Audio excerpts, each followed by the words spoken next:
Bienvenidos. En el video de hoy vamos a mirar cómo se definen los vectores base en relación a derivadas parciales. Para empezar vamos a hacer un repaso de los vectores cartesianos unitarios, que son I, J y K. Entonces un vector lo podemos representar en base a esos vectores unitarios que son I, J y K. Aquí vemos que ese vector tendría una componente en X, una en Y y una en Z, que está acompañada de los respectivos vectores unitarios. Entonces aquí vemos un ejemplo. B igual 2i más 3j más 4k. Nos indica que debemos avanzar 2 unidades en la dirección de i, 3 en la dirección de j y 4 en la dirección de k. Los vectores unitarios apuntan en la dirección de incremento de los ejes coordenados. ¿Eso qué quiere decir?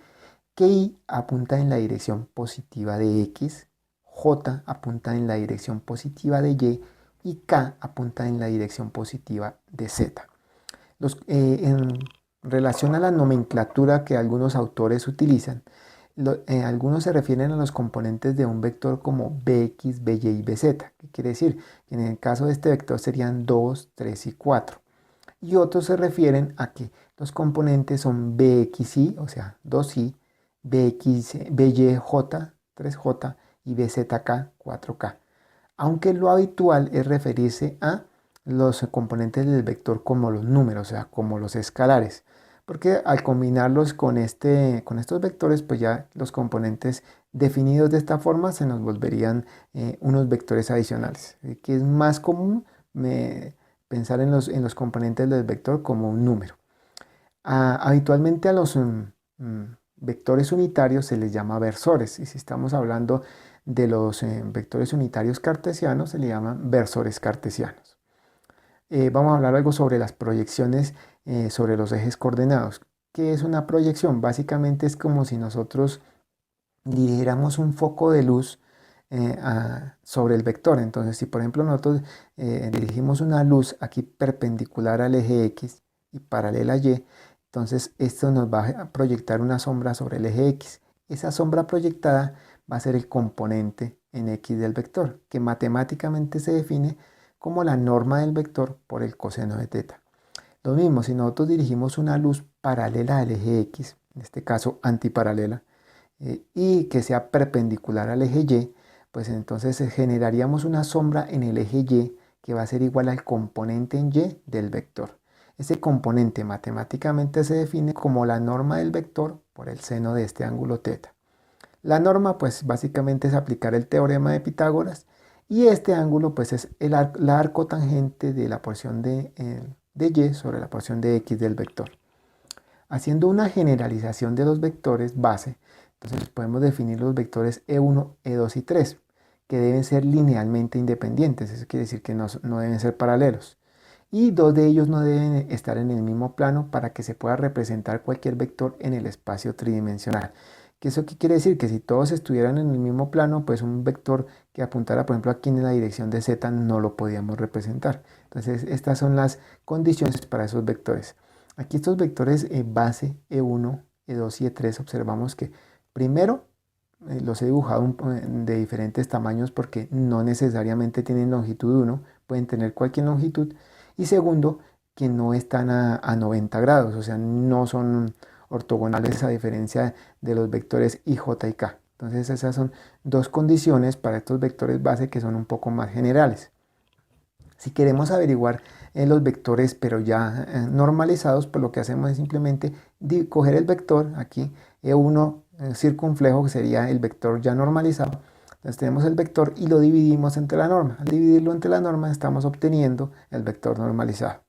Entonces los vectores, como decía, E1, E2 y 3, no son necesariamente ortonormales, refiriéndose esta palabra ortogonales y normales a que tengan una longitud 1. Entonces, en base a esos E1, E2 y 3 genéricos, entonces podemos decir que un X sería I, un Y sería J y un Z sería K. Estos son los vectores habituales de las coordenadas cartesianas, que como sabemos tienen longitud 1 y que son de valor constante, o sea que estos siempre van a apuntar en la misma dirección. Vamos a hallar ahora los vectores unitarios en coordenadas polares. Y aquí nos vamos a dar cuenta que no siempre los vectores pueden ser constantes. Entonces, para ello vamos a definir dos vectores. Entonces, Como las coordenadas polares básicamente hacen uso de dos cantidades, entonces deberíamos definir dos vectores, un r circunflejo y un θ circunflejo. Aquí de ahora en adelante, pues cuando me refiera en esta demostración a r y θ, voy a estar hablando de los vectores unitarios. Entonces, igual que con los vectores i, j y k, la idea es que estos vectores unitarios apunten en la dirección de incremento de nuestras variables. R apuntaría en la dirección de incremento del radio r y θ en la dirección de incremento del ángulo. El ángulo, ¿cómo aumenta? Nosotros sabemos que se hace habitualmente en sentido antihorario, quiere decir en esta parte. Por eso aquí r está apuntando acá y θ está apuntando hacia la izquierda y se hacen perpendiculares.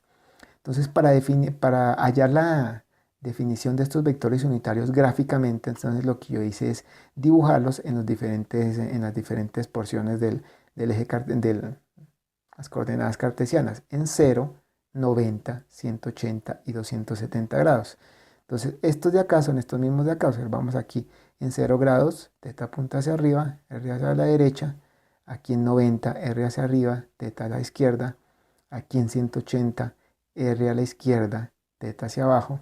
Y en 270, r hacia abajo y θ a la derecha. Y siempre son perpendiculares. Y como nos vamos a definir como unitarios, entonces siempre van a tener una longitud de 1. Entonces vamos a empezar con la definición del r.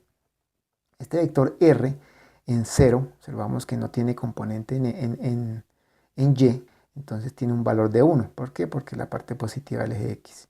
Y en 180, lo mismo, no hay ninguna componente de y aquí, y tiene un valor de menos 1. Entonces 0 en 0 vale 1 y en 180 vale menos 1.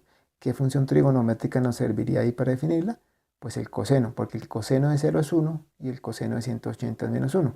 Entonces, como estamos hallando la parte x, entonces tendríamos coseno de θ. Ahora vamos a hallar la parte y. Entonces aquí observamos que en 90 grados vale 1, es esta parte de acá, y en 270 apunta hacia abajo, aquí en esta parte vale menos 1. ¿Qué función trigonométrica nos serviría ahí? Entonces, ¿qué función vale en 90 grados 1 y en 270 menos 1? El seno. Entonces, de ahí deducimos que el vector unitario en R sería coseno de θ en I más seno de θ en J. Ahora vamos a hacer lo mismo para el vector unitario θ. Si nos damos cuenta, este vector está a 90 grados, o sea, es ortogonal a R. ¿Qué quiere decir? Que los valores de coseno y seno van a estar intercambiados. Simplemente tenemos que verificar el signo.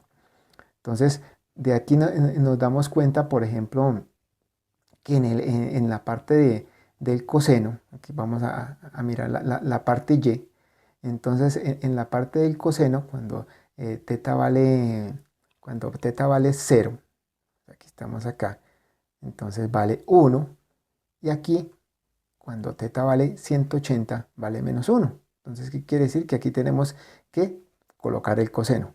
Ahora, si nos vamos a la parte de x, y en esta parte de x, aquí tenemos en 90 grados, que vale menos 1. ¿Por qué? Porque como está en 90 grados, aquí no apunta en la dirección de y, sino apunta en la dirección de x. En 90 grados vale menos 1. Y aquí en 270 grados θ apunta en la dirección positiva, o sea que vale 1. O sea que tiene esto cambiado en relación pues a la función seno. Porque seno de 90 vale 1 y seno de 270 vale menos 1. Pero como tiene los valores cambiados, entonces lo que hacemos es definir menos seno de θ para que nos dé este valor. Entonces el vector unitario en θ entonces sería menos seno de θ en i más coseno de θ en j.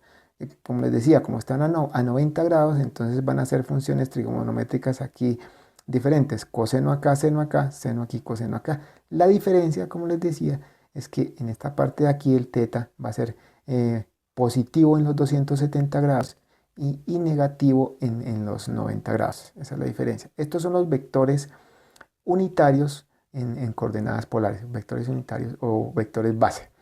Recordamos que la definición de x, para hallar aquí x es r coseno θ y y es r seno θ. Entonces, de aquí pues podemos deducir cosas.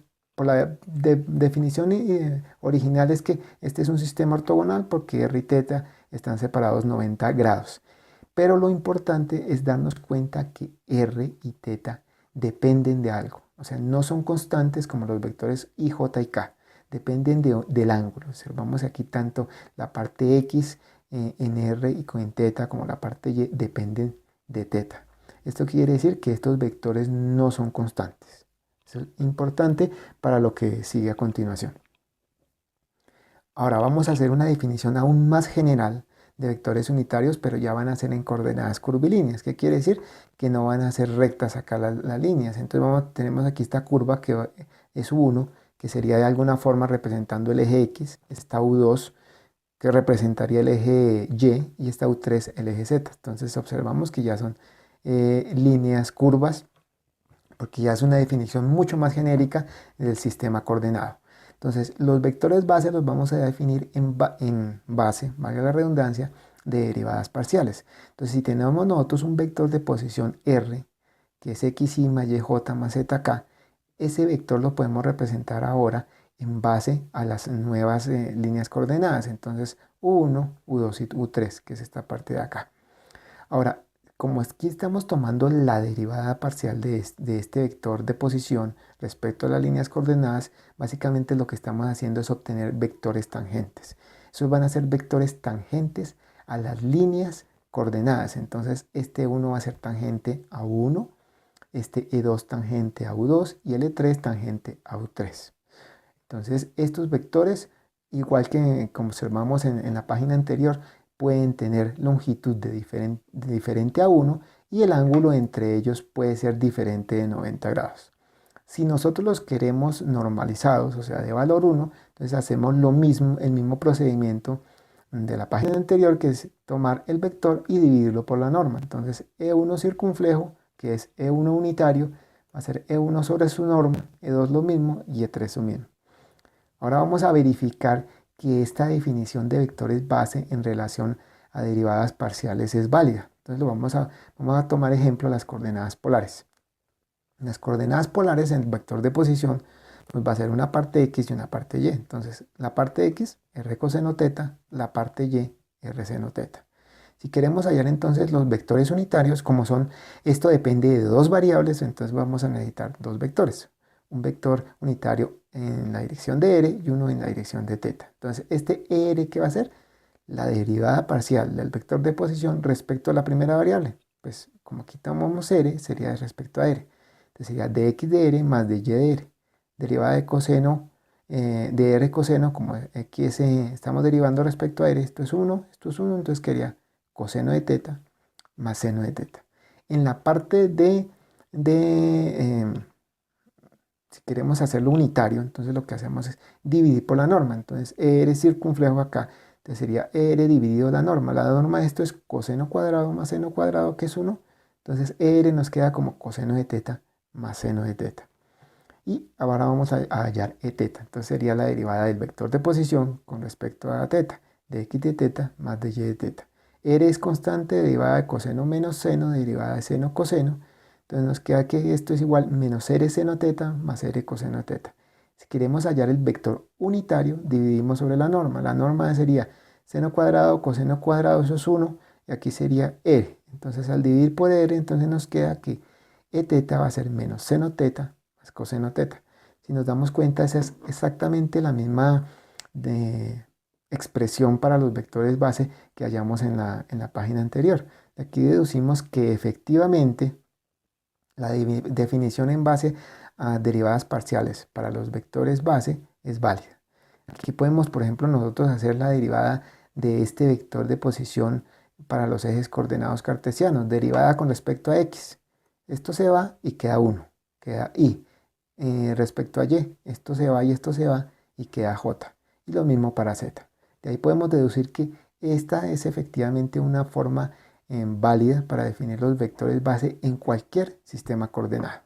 Entonces, esta es la base para hacer otra definición también que es la de sistemas curvilíneos que dependen no de vectores tangentes, sino de vectores perpendiculares a estas áreas. Bueno, eso lo veremos en un futuro video.